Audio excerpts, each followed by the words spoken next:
Архины бус шалтгаанд буюу бодисын солилцооны хямралаас үүссэн элэг өөхлөх эмгэгийн үеийн ургамлын эмийн эмчилгээ.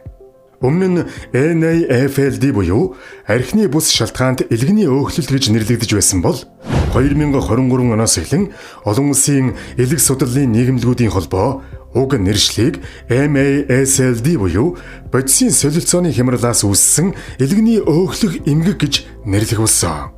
Дэлхийн хавдар судлалын нийгэмлэгийн мэдээлснээр 2022 оны байдлаар Монгол улс элэгний хорт хавдрын хамгийн өндөр тохиолдолтойгоор нэгтжигсэж, харин Египт улс 3 дахин бага өвчлөлтөөр удаалсан байна.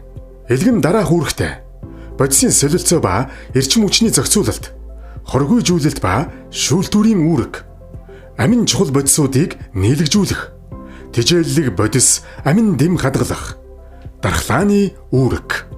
Элэгний өөхлөлт гэдэг нь элгэнд өөхний хуримтлал хэвийн хэмжээнээс хэтэрснээр үүсдэг эмгэг юм. Ихэвчлэн тодорхой шинж тэмдэг илэрхгүй ямар нэгэн зовооргүй өнгөрдөг тул эрт үед нь оншилох нь хүндрэлтэй байдаг ба 2025 онд Монгол улсад элэгний өөхлөлтийн эмгээгээр нийт хүн амын 25-аас 30% тохиолдож, энэ нь ойролцоогоор 884 мянган хүн гэж тооцоо гарсан байна. Элэгний өөхлөлтийн эмгэг зам. Элэгний өөхлөлтийн хуримтлал, стеатоз, инсулины эсэргүүцэл, чихрийн шижин, илүүдэл жин зэргээс шалтгаалan өөхний хүчлүүд болон триглицеридийн нийлэгжилт ихсэн. Эдгээр нь элгэнд хуримтлагдан элэгний өөхлөлт үүсгэн. Оксидатив стресс ба үрвсэл. Өөх хуримтлагдах нь элгэний эсийн цитоплазм дахь митохондрийн үйл ажиллагааг алдагдуулж, чөлөөт радикал үүсгэхэд хүргэнэ. Чөлөөт радикалууд болон эсэлдэх стресс нь элгэний эдсийг гэмтээж, үрвслийн цитокинуудыг ялгаруулна. Элгэний эсийн гэмтэл ба үхчил. Өндөр түвшний оксидатив стрессийн улмаас элгэний эсүүд үхчиж, үрвслийн эсүүд болох макрофаг, нейтрофил идэвхжинэ. Ингэснээр элгэний эсийн мембраны гэмтэл нэмэгдэж, эсийн задрал явагдана. Энэ үед биохимийн шинжилгээнд алаад асаатын үзүүлэлт ихсдэг. Фиброз, цирроз үүсэх.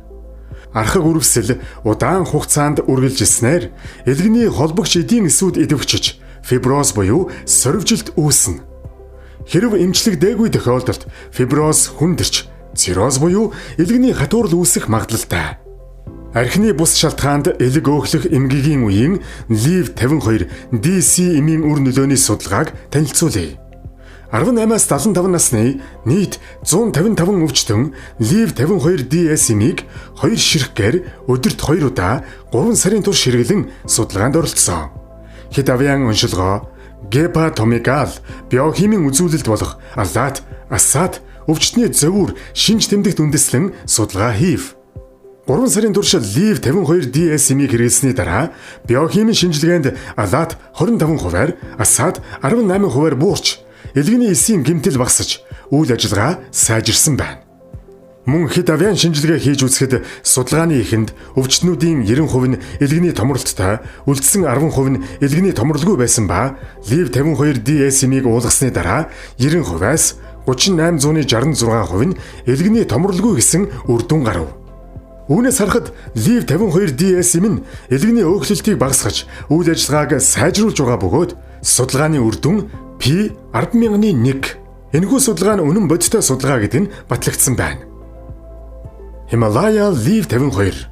LIV-52 нь дэлхийн GMP, Америк нэгдсэн улсын FDA баталгаажсан. Европ стандартын 265 судалгаагаар баталгаажсан. Удаан хугацаанд хэрэглэхэд аюулгүй, гаж нөлөөгүй. Өргөн заалтаар хэрэглэх боломжтой.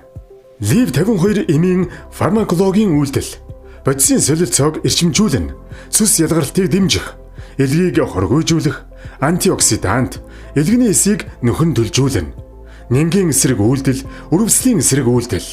LIV-52-ыг удаан хугацаанд хэрэглэхэд гаж нөлөөгүй бөгөөд элгэний эсэд өөхөн нэвчдэс үүсгээс сэргийлж, элгэний өөхчлөлтийг даамжрахаас сэргийлнэ. Элгэний хатуурлын өмнөх үед элгэний эсийг хамгаалan, өвчний даамжралтыг зогсоон, цаашдын гэмтлээс сэргийлэх нь судалгаагаар баталгаажсан. Захиур төмөр.